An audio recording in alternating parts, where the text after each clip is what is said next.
Well, good evening, everybody. My name is Jenny with We Star Productions, and I just want to say welcome to another We live stream event.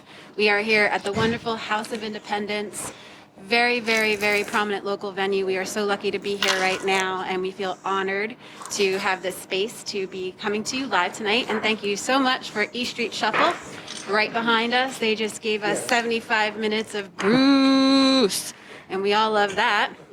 And I am here now with the amazing Diane Shelton, who is the Community Outreach Specialist, correct? Yes, you're correct. Great, from Interfaith Neighbors, yes. Fantastic. Yes. And you guys are the beneficiary tonight for us for this live stream. And we thank you so much for that. You are very welcome. So we're going to take a moment just to urge everyone watching to go to westarproductions.co/vonate, which is vote and donate.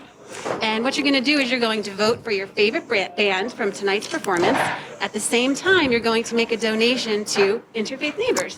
Thank you. You are very welcome. And I think we're going to do this all again next week, too.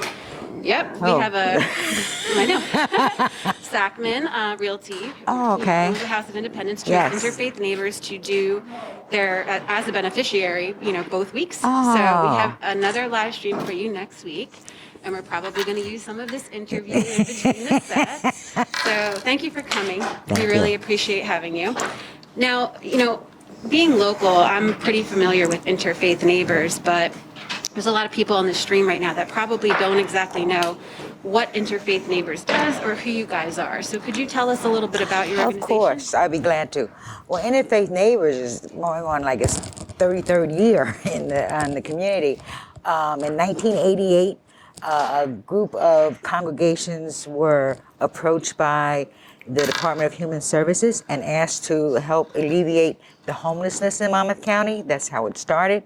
Our former director, Joe Mamora, was was a member of one of those congregations. And he had the opportunity to go visit the family that were staying in the motels with their children. And he came to realize just how critical homelessness was in Monmouth County. So the congregations got together, pooled their resources, and started doing like stipends for rent to try to help out. And out of that whole situation and scenario, Interfaith Neighbors was born. Wow. But now we have a lot of programs. We have rental and mortgage assistance. We have senior nutrition and Meals on Wheels. There's the community redevelopment. There's Kula Urban Farm. Mm-hmm. What did I miss? Well, I actually have a few right here I'd love to ask you about. So can you tell us a little bit about the SOAR program? And I might be wrong, but I feel like is that a new addition or has that been around for a little while? That's a new addition. It is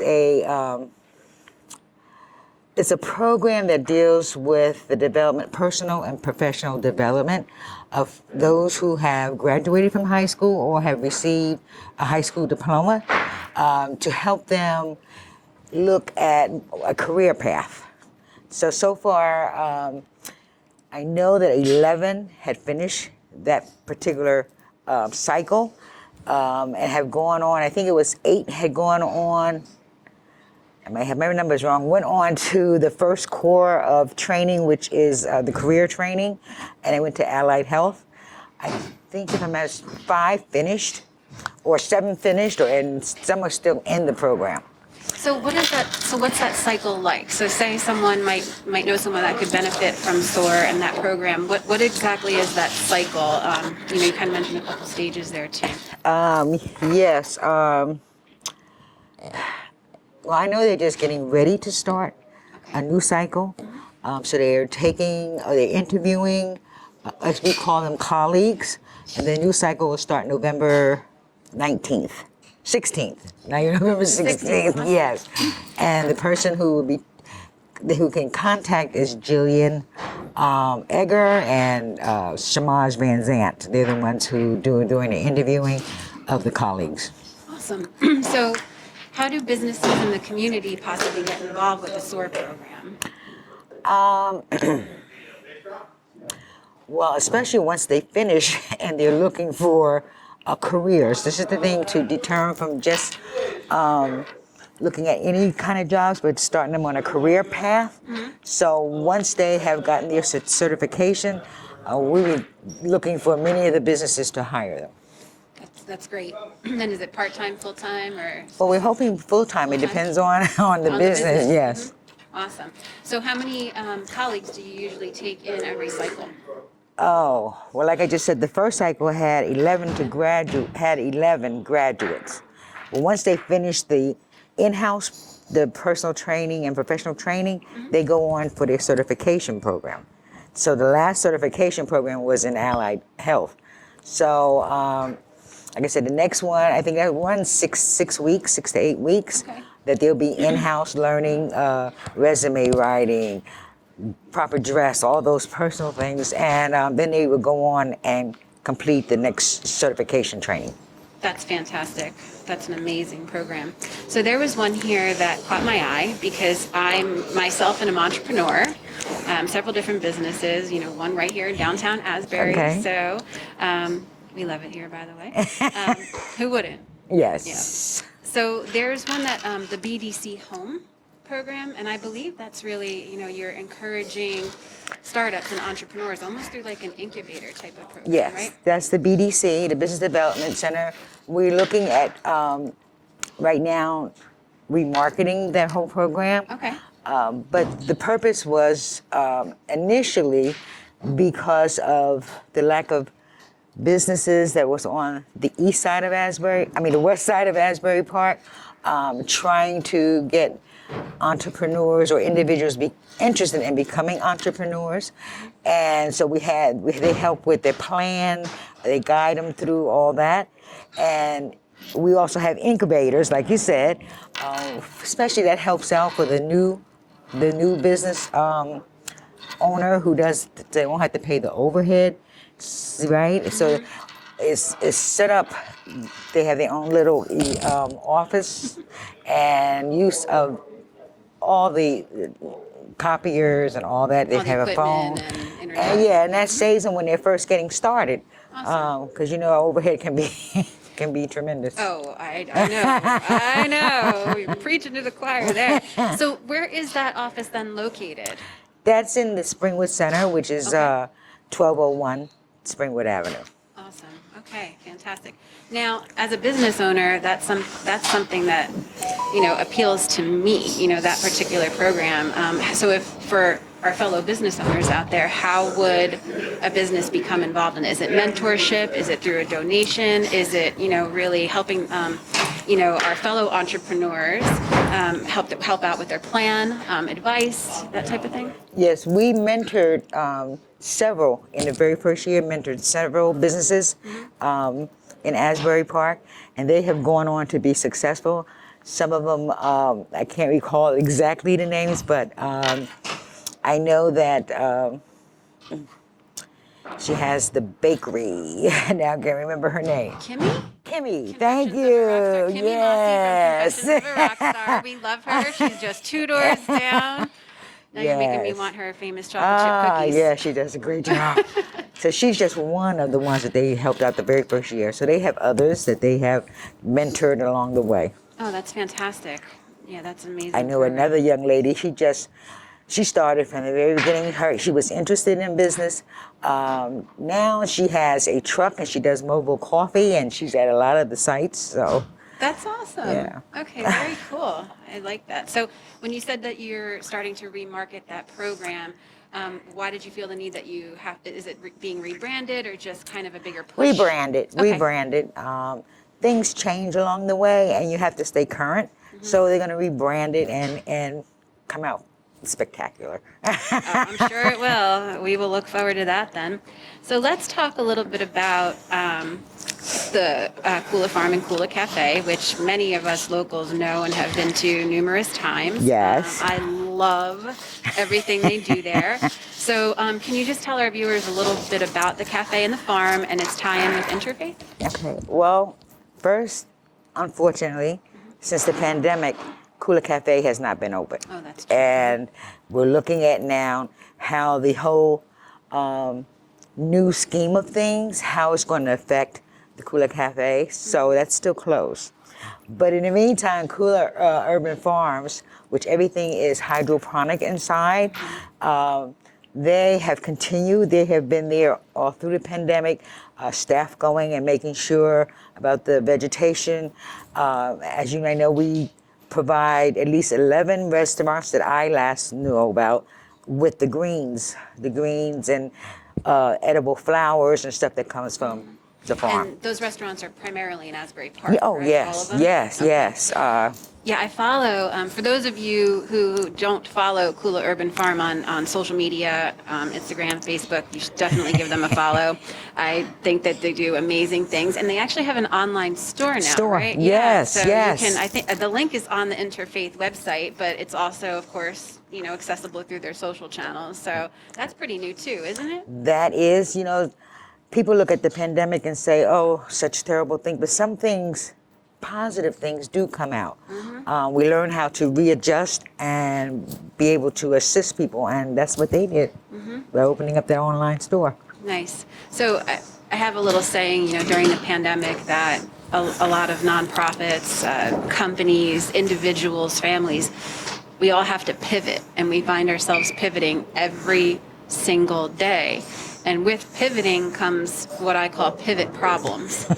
So can you tell us a little bit about how Interfaith is doing during the pandemic, how you guys did during, quarantine and lockdown, or just maybe share a little bit of your pivot problems and how you were able to overcome them?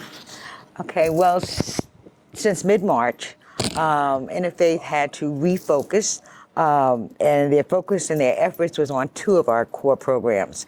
One is the senior nutrition, Meals on Wheels, and rental mortgage assistance, which is the homelessness prevention program. From that's where, even though a lot of us had to work from home, a lot of the staff volunteered to help out with those two programs. Because of the help of local businesses, foundations, we started a COVID-19 pandemic relief fund. And from that, we have serviced 100 and, I had to peek at my notes, I'm sorry, 170 families. Wow. 170 families from mid-March to September 29th. Wow. Okay. Congratulations. That's Yeah. That is fantastic. So some of the foundations and some of those who have supported us included the Stone Family Foundation of New Jersey, Donnie Marie Clinch from the gallery. Danny Clinch? Clinch, Transparent Gallery, yes. Spring Lake Theater Company. So, and even fundraisers like this, because Pat Roddy did one for us, and we're so appreciative to have this because the funds are starting to, with all that you heard me say, of 170, and people are still trying to recover. So they're still coming in and still needing assistance with certain things. And that that relief fund went for medicines, it went for insurance, repairs, and just household essentials and living expenses. That's great. I saw that on your website just before too, and I actually didn't get a chance to peek at that, so I'm really glad that you touched on that right now. Thank you. So do you still have that relief fund open if somebody wanted to apply? So we still are open to donations, and anybody can donate because people are still recovering. Oh, yeah. Every day are more pivot problems. That's what I say. Yes. It's you think you have one thing covered, and it's stop, go this way. So Yes. I get it. All right, so I think I wanted to, talk to you too. You definitely have had some online events such as this, the Pat Roddy one, but so many nonprofits, even the ones that I sit on the board for, really rely on their fundraising efforts to come from events. So I'm sure that, you've had to cancel so many this year. Have you been looking forward, to 2021 or planning anything? How are you guys thinking about that right now? Yes. The thought process doesn't stop. We have to keep looking forward to what's the next move. We have a fantastic marketing team and planning team. So, right as of now, the golf outing, even though it was virtual, that was one of our fundraisers that's going on now. Oh, great. And we're always looking for completing grant applications, and we always are very gracious for the donations that come from fundraisers. Yeah, that's excellent. So you guys have a pretty big team over at Interfaith Neighbors, right? Yes. Well, it's less than 50 of us all together. Okay. Yeah. Yeah, I saw a bunch of them on the website. Well, at least 3/4 of the names that I recognize. Okay. Yeah, so that's fantastic. So if someone wanted to get involved with Interfaith, not necessarily donations, because donations can be made through the website, Yes, correct? yes. Okay. But if someone wanted to get involved and volunteer, what would be the best way that they would go about doing that? Contacting us. I know right now that the Meals on Wheels Senior Nutrition is definitely looking for volunteers. Nancy Kennedy is heading that up. I can give you our general number if you don't have it. Yeah. Yeah, because when we go back and edit it, we can do a little graphic. 732-775-0525, and she would ask for Meals on Wheels. Okay. And we definitely are looking for more volunteers to come in. That's okay. Meals on Wheels, everybody. If you're looking for a great organization to volunteer with, Interfaith is one of them, and they need Meals on Wheels volunteers. You don't believe that we service, before the pandemic, we service over 1,000 seniors across Monmouth County daily. That's Wow. not weekly, that's daily. So then with the pandemic, that kind of increased. So we had more routes, more drop-offs. I was actually just going to ask you that. So you said pre-pandemic was 1,000 meals per day to seniors Over 1,000. across Monmouth County. So what are the numbers at now? Truthfully, I don't know at this point whether I know they had gone up. I don't know if people have got back to normalcy now, but a lot of seniors did need, because a lot of seniors go to different programs, and the programs were closed because of the pandemic. So that's when our program, the serving increased, because they couldn't get to let's say the senior centers and the programs like daycare centers. So we had to take on as much as we could. So I saw that Interfaith has a lot of community partners and supporters and the like of that. Do you partner or maybe co-sponsor or co-run events with any of other nonprofits in Monmouth County? Yeah, we do have, we have a lot of partners, community partners, but I will mention that we do have a collaborative partnership with Coastal Habitat for Humanity, Monmouth County Boys and Girls Club, Big Brothers Big Sisters, and then there's other community groups like Westside Citizens United, and so it's about collaborating. It's about giving the best to the residents who are in need and the best initiatives, and it's about collaboration. I love that. And now that you mention it, can you tell us a little bit about Westside Citizens United? We actually had you guys as one of our beneficiaries not too long ago. Yeah, So, she had I Miss think Summerlin. Yeah. So is there a couple words that you could tell our audience about that? Well, I know that they do several events. Miss Summerlin's involved with so much. The Westside Citizens United came about to provide services. Was it cleanup services? But then they have branched out. I know they do a senior Valentine's Day lunch every year. Because of who she is and the involvement, they're involved with Asbury Alive, Asbury Park Alive, and so many other different things.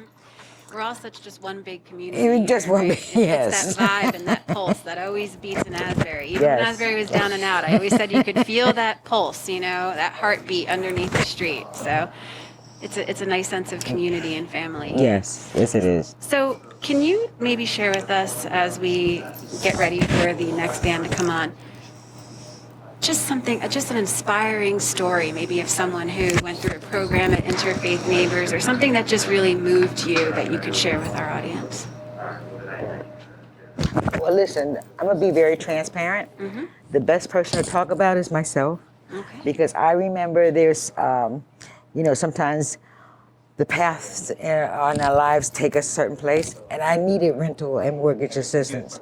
And they were there. I went over and helped them before I even knew anything about all the other programs. This is back in the late 1990 something. Okay. I was living on Park Avenue, got behind in rent, and they helped me. And I've so much gratitude. So I'm just sharing my experience and to see all the work that they have done. That's amazing. That's almost like a full circle type of story. That's awesome. And in the 90s, the late 90s, Asbury Park was still, well, pretty much in shambles. Yes, it was. And so I can see how Interfaith has really, you said 33 years, right? Yes. Yeah. Yeah. I mean, imagine how many people they've helped in over 3 decades of service to the community. Yes. Yes. Yep.